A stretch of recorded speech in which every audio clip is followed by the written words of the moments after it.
Bapa, Putra, dan Roh Kudus. Amin.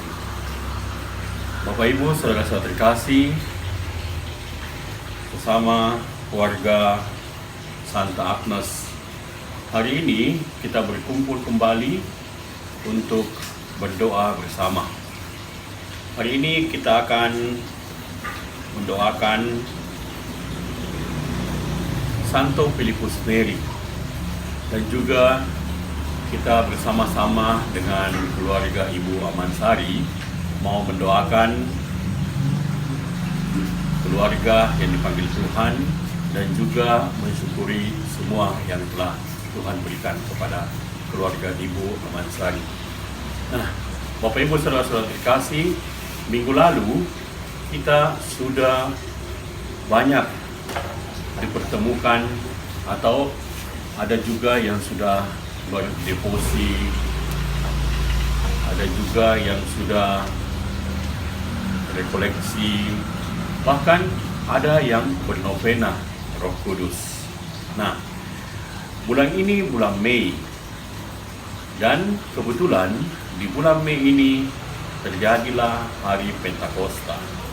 Untuk itu kita akan banyak bercerita mengenai Roh Kudus dan bahasa roh dipandang dari kita sebagai orang Katolik. Untuk itu, marilah kita hening sejenak, kita masuk dalam doa pembuka. Bapa, kami bersyukur kepadamu, Engkau telah menuntun kami sehingga kami telah melalui hari Pentakosta. Bapa, bantulah agar masa pandemi ini bisa segera berlalu, supaya kita bisa dapat merasakan kebebasan full, di mana kami bisa juga memberikan waktu yang lebih luas lagi untuk teman-teman kami. Bahkan kami sangat ingin untuk bisa berdoa, saling tatap muka, dan juga orang-orang tua kami untuk datang ke gereja. Bapa, malam ini kami mau mendengarkan sabdamu. Bimbinglah kami agar kami bisa selalu dekat denganmu. Semua ini Bapa, kami berdoa dalam nama Yesus Kristus, Juru Selamat kami. Amin. Sebelum kita mendengarkan sabda Tuhan, baik kalau kita mengakui bahwa kita ini orang berdosa. Untuk itu, marilah kita bersama-sama mengakui bahwa kita ini tidak layak di hadapan Tuhan.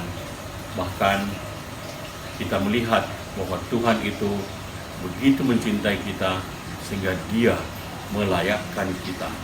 Dia datang ke tempat kita dengan kasih-Nya, dengan dirinya menjadi Yesus Kristus. Marilah kita bersama-sama mengakui ketidakpantasan kita.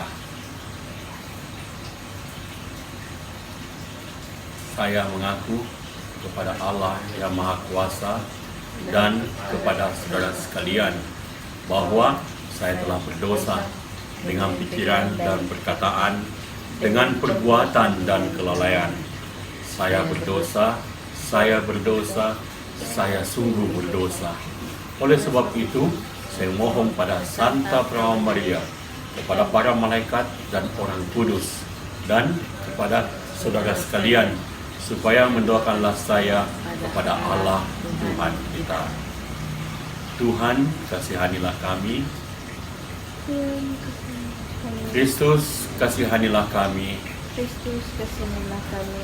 Tuhan, kasihanilah kami. Tuhan, kasihanilah kami. Marilah kita mendengarkan sabda Allah diambil dari Putra Sirat.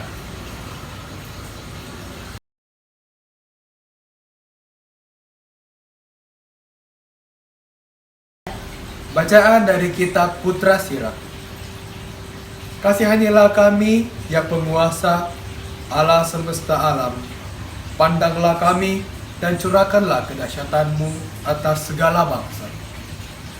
Hendaklah Engkau membarui tanda dan mengulang mujizat agar para bangsa mengakui, sebagaimana kami telah mengakui, bahwa tiada Allah kecuali Engkau, ya Tuhan. Sudilah mengumpulkan segala suku Yakub, serta mengembalikan kepada mereka tanah pusakanya seperti sedia kala. Kasihanilah umat yang disebut menurut namamu, yaitu Israel, yang telah kau samakan dengan anak sulung. Kasihanilah kotamu yang kudus, yaitu Yerusalem, kota tempat istirahatmu. Penuhilah Sion dengan pujian karena perbuatanmu yang perkasa, dan penuhilah baitmu dengan kemuliaanmu.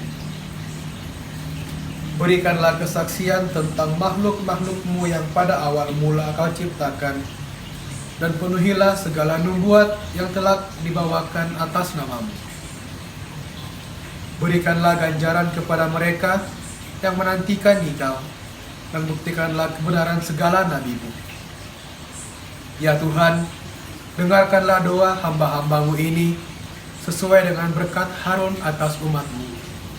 Semoga semua penghuni bumi ini mengetahui bahwa Engkaulah Tuhan, Allah yang kekal. Demikianlah sabda Tuhan. Syukur kepada Allah.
Marilah kita mendengarkan sabda Tuhan yang diambil dari Injil Markus.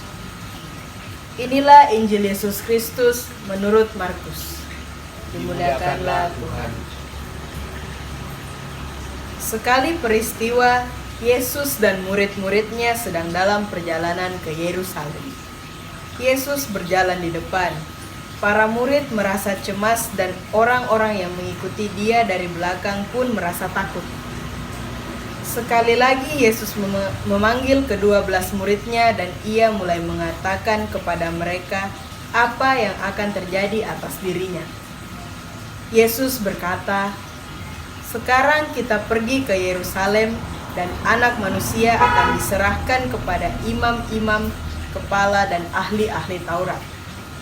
Mereka akan menjatuhi dia hukuman mati. Mereka akan menyerahkan dia kepada bangsa-bangsa yang tidak mengenal Allah. Ia akan diolok-olok, diludahi, disesah, dan dibunuh. Dan sesudah 3 hari ia akan bangkit." Lalu Yakobus dan Yohanes, anak-anak Zebedeus, mendekati Yesus. Mereka berkata, "Guru, kami harap engkau mengabulkan suatu permohonan kami. Jawab Yesus, apakah yang kalian ingin kuperbuat bagimu? Mereka menjawab, perkenankanlah kami ini duduk dalam kemuliaan-Mu kelak, seolah seorang di sebelah kanan dan seorang di sebelah kiri-Mu. Tetapi Yesus berkata kepada mereka, kalian tidak tahu apa yang kalian minta. Sanggupkah kalian meminum piala yang harus kuminum dan dibaptis dengan pembaptisan yang harus kuterima? Mereka menjawab, kami sanggup. Yesus lalu berkata kepada mereka, memang kalian akan meminum piala yang harus kuminum dan akan dibaptis dengan baptisan yang harus kuterima. Tetapi hal duduk di sebelah kanan atau kiriku, aku tidak berhak memberikannya. Itu akan diberikan kepada orang-orang yang baginya telah disediakan. Mendengar itu, ke-10 murid yang lain menjadi marah pada Yakobus dan Yohanes. Tetapi Yesus memanggil mereka lalu berkata, kalian tahu bahwa orang-orang yang disebut pemerintah bangsa-bangsa memerintah rakyatnya dengan tangan besi, dan pembesar-pembesarnya menjalankan kuasa dengan keras atas mereka. Tetapi janganlah demikian di antara kalian. Barang siapa ingin menjadi besar di antara kalian, hendaklah ia menjadi pelayanmu.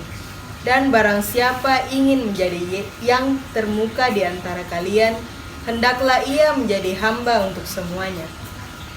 Sebab Anak Manusia pun datang bukan untuk dilayani, melainkan untuk melayani dan untuk memberikan nyawanya sebagai tebusan bagi orang banyak.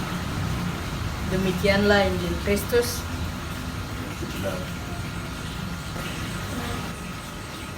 Bapak Ibu, saudara-saudara terkasih, kita sudah mendengarkan sabda Tuhan hari ini.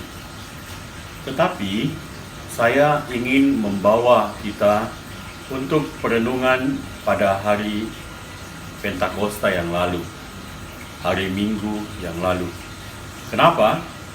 Karena kita orang Katolik biasanya banyak yang tidak terlalu memahami bahasa roh yang sebenarnya.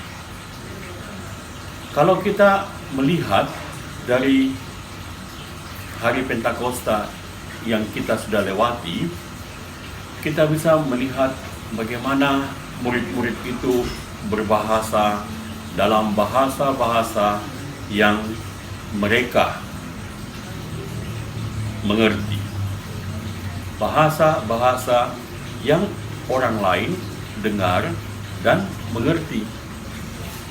Nah, kalau sekarang kita seringkali mengikuti kegiatan atau kebaktian karismatik, kita juga biasa mendengar orang berbahasa roh. Nah, yang mana yang benar? Bahasa roh yang diartikan di dalam Kisah Para Rasul itu, atau orang-orang yang tahu berbahasa roh, atau anggota-anggota karismatik yang biasanya berbahasa roh. Nah, untuk itu biasanya kita akan mengalami suatu perbedaan dan membuat kita merasa bahwa orang itu tidak benar. Tapi hari ini saya ingin meluruskan situasi tersebut. Bapak Ibu, saudara-saudara terkasih di dalam Yesus Kristus, sesama anggota rukun Agnes, saya tidak mau membawa teman-teman ke jalan yang buntu. Saya ingin kita mencoba melihat berdasarkan ayat yang ada. Ya. Untuk itu saya ingin mengajak kita ke bacaan yang kita baca pada hari Minggu yang lalu. Ya. Bacaan itu demikian bunyinya, ya. Bacaan itu demikian bunyinya. Saya kutip beberapa ayat, ya.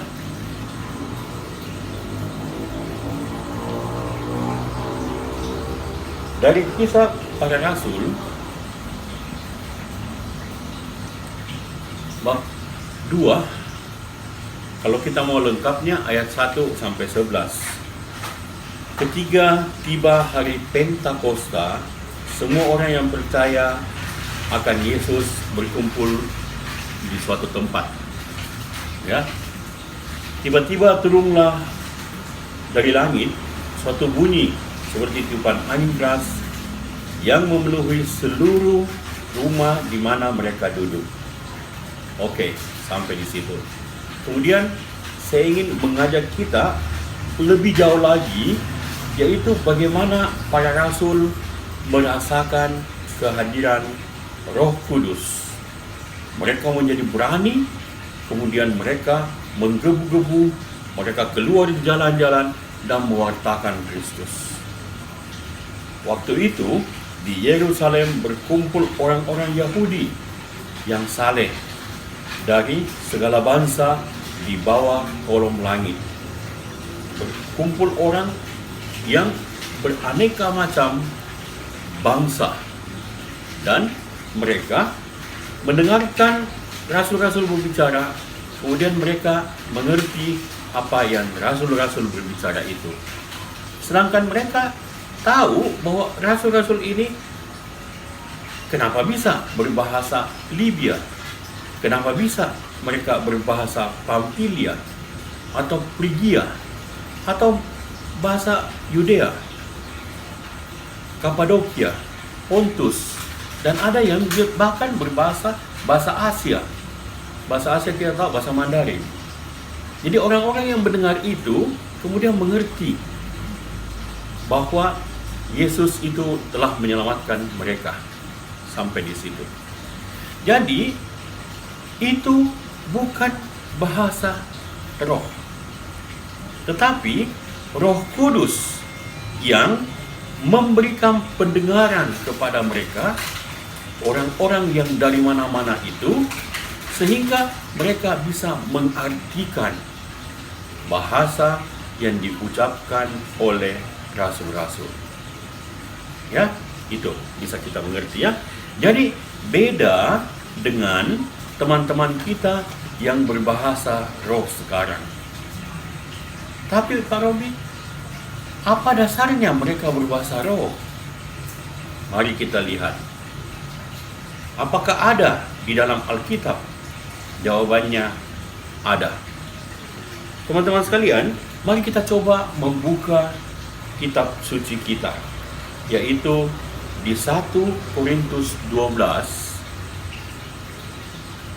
Dalam 1 Korintus 12 ini, itu berbicara mengenai bahasa roh. Saya ambil satu ayat. 1 Korintus 12 ayat 10.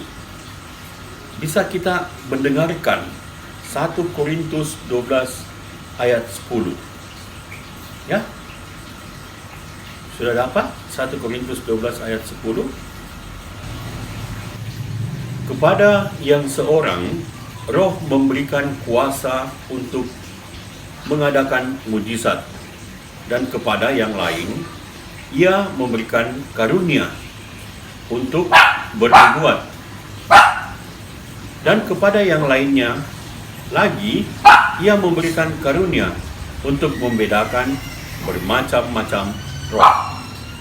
Kepada yang seorang, Ia memberikan karunia untuk berkata-kata dengan bahasa roh, dan kepada yang lain Ia memberikan karunia untuk menafsirkan bahasa roh. Nah, ini adalah satu bagian di mana orang berbahasa roh, kemudian ada orang yang bisa menerjemahkan bahasa roh itu. Kemudian, kalau kita lebih menyimak lagi dari 1 Korintus 12 ini, makin ke belakang kita akan melihat pada 1 Korintus 12 ayat 28 yang bunyinya beda dari yang tadi ya. Mari kita dengarkan 1 Korintus 12 ayat 28. Mari kita dengarkan. Dan Allah telah menetapkan beberapa orang dalam jemaat.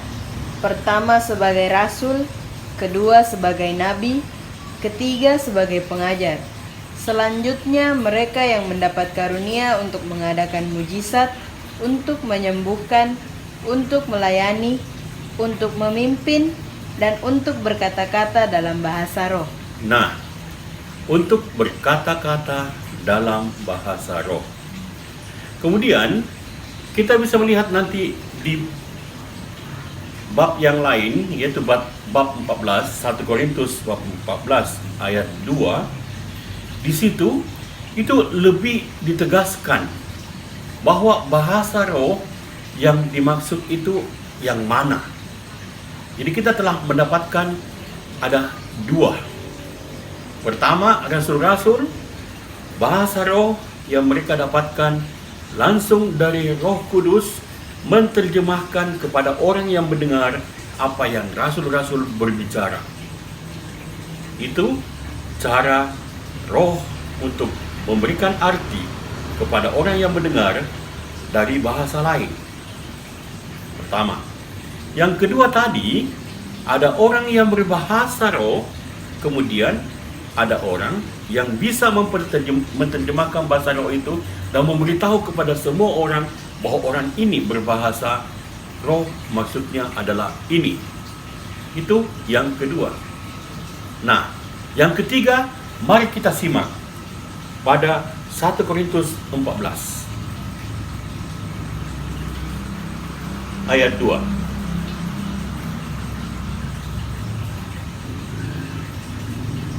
Sudah dapat? 1 Korintus 14 ayat 2. Siapa yang berkata-kata dengan bahasa roh tidak berkata-kata kepada manusia, tetapi kepada Allah. Sebab tidak ada seorang pun yang mengerti bahasanya, oleh roh yang mengucapkan hal-hal yang rahasia. Nah, Bapak Ibu Saudara-saudara terkasih, ada lagi satu yang dibawakan oleh Rasul Paulus, bahwa roh itu juga memberikan kepada kita bahasa roh, tapi tidak ada penterjemah, tidak ada orang tahu bahasanya. Tetapi dikatakan di sini bahwa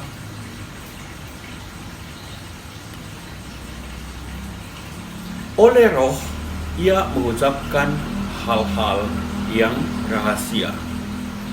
Nah, untuk lebih jelasnya kita turun lagi 2 ayat, yaitu ayat 1 Korintus 14 ayat 4. Vina bacakan ya. Siapa yang berkata-kata dengan bahasa roh, ia membangun dirinya sendiri. Tetapi siapa yang bernubuat, ia membangun jemaat. Nah, Bapak Ibu Saudara-saudara terkasih, sekarang jelas bahwa di dalam Alkitab ada bermacam-macam cara berbahasa roh.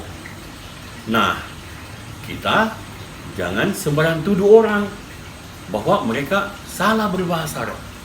Ya, tetapi mari kita imani bahwa ada orang diberikan talenta dengan cara demikian, ada orang yang diberikan talenta dengan cara begini. Semuanya itu adalah kehendak Roh Kudus. Nah, Bapak Ibu Saudara-saudara terkasih, begitu indah Roh Kudus memberikan kepada kita kebebasan, sehingga bisa kita melihat pada zaman dahulu saja begitu banyak yang telah diberikan, dan sekarang kita juga bisa merasakan bahwa banyak teman-teman kita yang terbangun pada saat mereka berbahasa roh. Saya tidak tahu bahasa roh, tetapi saya dulu juga, ya, hatiku sering mengejek orang. wah ini orang bahasa apa? Bla bla bla bla bla bla bla bla. Tetapi saya tanya orang itu, dek, kok kamu bahasa roh? Apa kamu mengerti? Dia bilang, tidak. Jadi bagaimana? Dia bilang, pada saat saya berbahasa roh, saya mengalami kelegaan. Luka-luka batinku terasa diobati oleh Tuhan. Oh, luar biasa. Nah, Bapak Ibu Saudara-saudara terkasih, inilah karunia. Jadi, ingin saya katakan bahwa hari Pentakosta yang baru itu kita lewati merupakan suatu mujizat Tuhan yang memberikan kepada kita suatu penyadaran bahwa mari kita orang-orang yang percaya pada Kristus, terutama pada pribadi yang ketiga, yaitu Roh Kudus. Bahkan Tuhan bilang pada kita sebelum dia pergi, jangan dosa yang saya tidak bisa ampuni, yaitu kalau kita menghujat Roh Kudus. Bapak Ibu Saudara-saudara terkasih, kita sudah lewati masa itu, ya, masa di mana kita melihat bahwa tahun ini Tuhan mengutus Roh Kudus kepada kita semua, agar supaya kita bisa mengembangkan karunia-karunia roh, karunia-karunia Roh Kudus, sehingga kita bisa maju untuk memberikan kekuatan, memberikan hiburan, memberikan rahmat kasih kepada semua orang tanpa terkecuali. Jadi, Bapak Ibu Saudara kasih, kembali pada bacaan hari ini, kita lebih mau ditegaskan bahwa Tuhan tidak memilih-milih siapa yang duduk di samping kiri, siapa yang duduk di samping kanan. Yang Tuhan ingin kepada kita yaitu, apakah kamu mau memikul salibku? Kita memasuki hari atau minggu-minggu pekan biasa. Mari kita banyak merenungkan diri kita. Banyak kita melihat lebih dalam bagaimana kasih Kristus yang telah menyerahkan dirinya di kayu salib. Bagaimana kasih Kristus yang mau menjadi manusia 100%. Saya pernah mendengar orang berkata, wah, saya itu nggak bisa sama dengan Tuhan Yesus, kan dia Tuhan. Saya nggak bisa sama dengan Tuhan Yesus, karena dia itu kan suci. Bapak Ibu Saudara-saudara terkasih, kalau kita berkata demikian, kita menghujat ajaran Katolik. Kenapa? Karena ajaran Katolik, kita harus mengatakan bahwa Yesus datang ke dunia ini 100% manusia. Pada saat itu, dia dicubit sakit, dia dicambuk berdarah. Inilah kelemahan manusia. Jadi Tuhan mau memperlihatkan kepada kita semua, umat-umatnya, hai kalian, umatku, aku ini sama dengan kalian, kecuali dalam hal berdosa. Maka, saudara-saudaraku yang terkasih, janganlah kalian katakan, aku tidak bisa, Tuhan itu sangat tinggi, jauh. Tidak, Tuhan itu mau menjadi sama dengan kita manusia. Nah, bacaan Injil tadi yang terakhir itu sangat bagus. Dikatakan begini, ya, kalau kalian menyimak bacaan Injil hari ini, yaitu Yesus berkata kepada kita,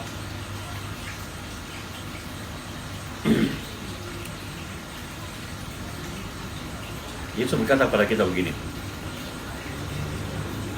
Sorry, saya cari ya.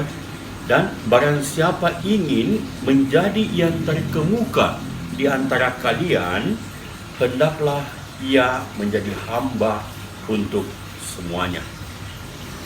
Sebab anak manusia pun datang bukan untuk melayani, melainkan untuk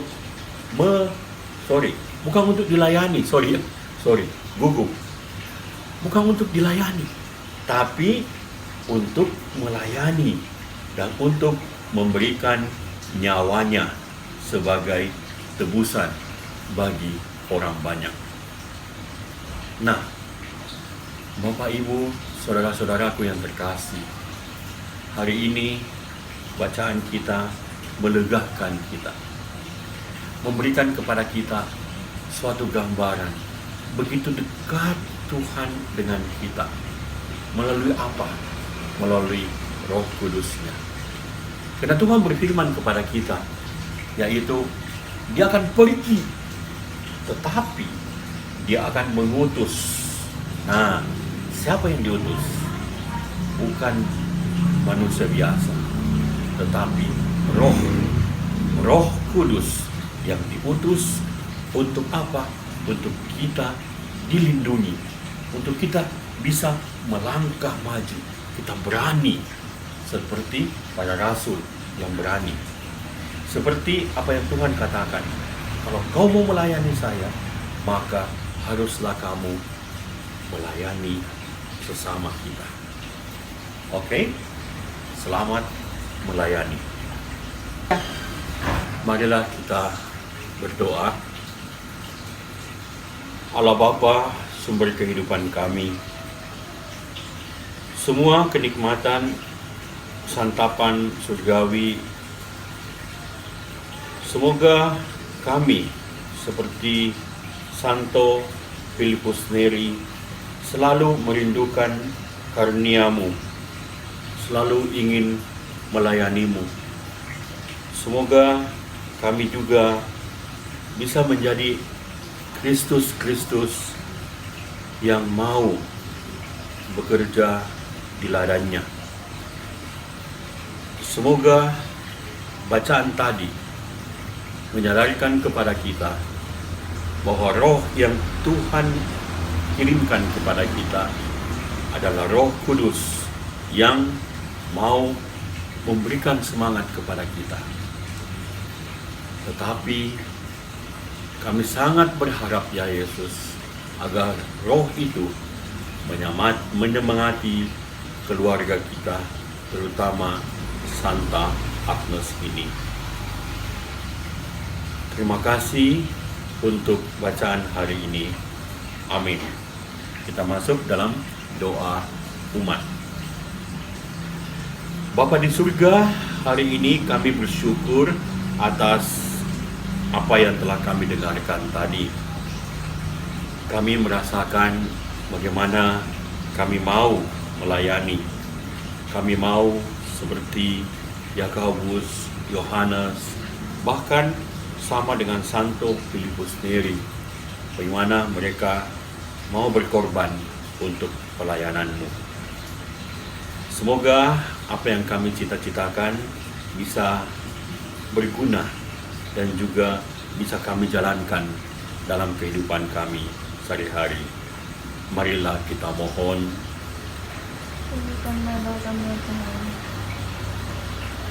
Marilah kita berdoa untuk keluarga Ibu Amansari, di mana mereka mensyukuri kasih karunia Tuhan itu. Ya Bapa, kami berdoa untuk keluarga Ibu Amansari terhadap usaha-usaha cucunya, anaknya, Gatot, Nyoko, Nyo, Rani, dan semua cucu-cucunya. Kami bersyukur ya Bapa, semoga di hari tua Ibu Amansari selalu merasakan kasih Kristus melalui cucu-cucunya. Marilah kita mohon. Kita berdoa juga untuk keluarga Ibu Amansari yang sudah dipanggil Tuhan, yaitu Pak Atmo, Ibu Patona, Kakak Suparno, dan adik Ibu Amansari dari Yati. Semoga semua mereka yang telah dipanggil Tuhan, menjadikan mereka adalah pendoa bagi anak-anak dan keluarga besar Ibu Amansari. Marilah kita mohon. Kabulkanlah doa kami ya Tuhan. Kita berdoa juga untuk kita yang hadir di tempat ini. Ya Bapa, berkatilah semua keluarga Santa Agnes, terutama anak Cindy yang sedang mempersiapkan pernikahannya. Semoga semua diberikan kelancaran dan juga Tuhan merestui apa yang mereka rencanakan. Marilah kita mohon. Kabulkanlah doa kami ya Tuhan. Kita berdoa juga untuk orang-orang atau umat kami di Santa Agnes yang selama ini mendapat pelayanan komuni, tapi di masa pandemi mereka tidak bisa dibawakan komuni. Semoga mereka diberikan ketabahan. Ya Bapa, kami berdoa untuk para oma, para teman-teman kami yang biasa membagikan komuni, dan mereka juga yang menerima komuni. Begitu besar kerinduan kami ya Bapa, agar kami bisa memberikan kepada mereka yang membutuhkan komuni itu di rumah-rumah mereka. Semoga apa yang kami rindukan ini bisa cepat terlaksana, dan jauhkanlah wabah corona sehingga kami bisa lebih leluasa lagi dalam pelayanan-Mu. Marilah kita mohon. Kabulkanlah doa kami ya Tuhan. Mari kita berdoa juga untuk Ibu Lince Hoisan yang akan operasi mata. Ya Bapa, semoga Engkau mendengarkan doa kami. Kuatkanlah Ibu Lince Hoisan yang akan melakukan operasi mata katarak. Bapa, Engkau tahu apa yang ia takuti, apa yang ada dalam hatinya, kegelisahan maupun juga perasaan yang takut. Berkatilah dia, bimbinglah dia juga anak-Mu, dan kami percaya ya Bapa, dengan pertolongan rahmat-Mu, dengan jamahan tangan-Mu, Engkau akan menyembuhkan Ibu Lince Hoisan melalui tangan-tangan dokter, jururawat, obat-obat yang mereka pakai. Semua itu Engkau sterilkan sehingga ia dapat kembali memberikan yang terbaik bagi keluarganya dan juga untuk gereja. Terima kasih Bapa, kami berdoa, jadilah kehendak-Mu. Marilah kita mohon. Marilah kita menggabungkan doa kita dengan doa yang Tuhan Yesus berikan kepada kita, doa yang begitu indah, doa Bapa kami. Bapa kami yang ada di surga, dimuliakanlah nama-Mu, datanglah kerajaan-Mu, jadilah kehendak-Mu di atas bumi seperti dalam surga. Berilah kami rezeki pada hari ini, dan ampunilah kesalahan kami, seperti kami pun mengampuni yang bersalah pada kami. Dan janganlah masukkan kami ke dalam pencobaan, tetapi bebaskanlah kami dari yang jahat. Terima kasih ya Bapa, kami telah menyelesaikan ibadah kami hari ini. Kami telah sampai ke puncak ibadah kami, dan kami mau mengucap syukur di dalam doa penutup. Bapa, kami bersyukur ya Bapa, Engkau masih memberikan kami waktu sehingga kami bisa berkumpul walaupun melalui live streaming ini. Bapa, berkatilah keluarga Ibu Amansari sehingga mereka selalu bisa merasakan kasih-Mu. Kami juga mendoakan Santa Agnes, para pengurus rukun, terutama Pak Jo, keluarga Pak Jo bisa selalu diberkati Tuhan. Juga kami berdoa untuk teman-teman kami semuanya yang bersedia untuk menjadi pengurus.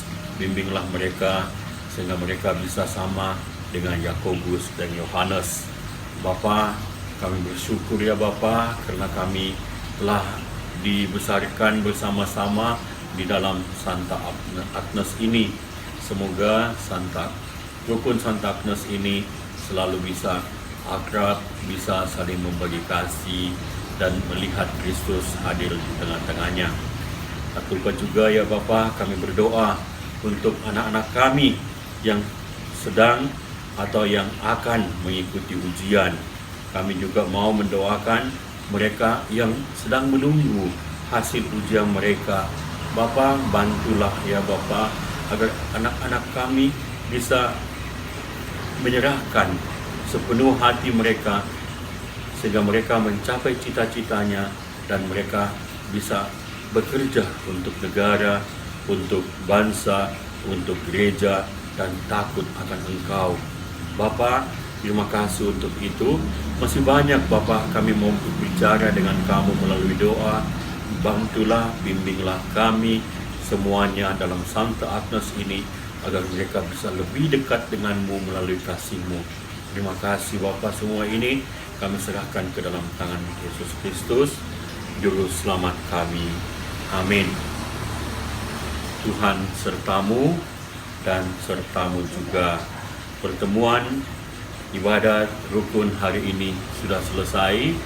Marilah kita pulang dan diberkati Tuhan dalam nama Bapa dan Putra dan Roh Kudus. Amin.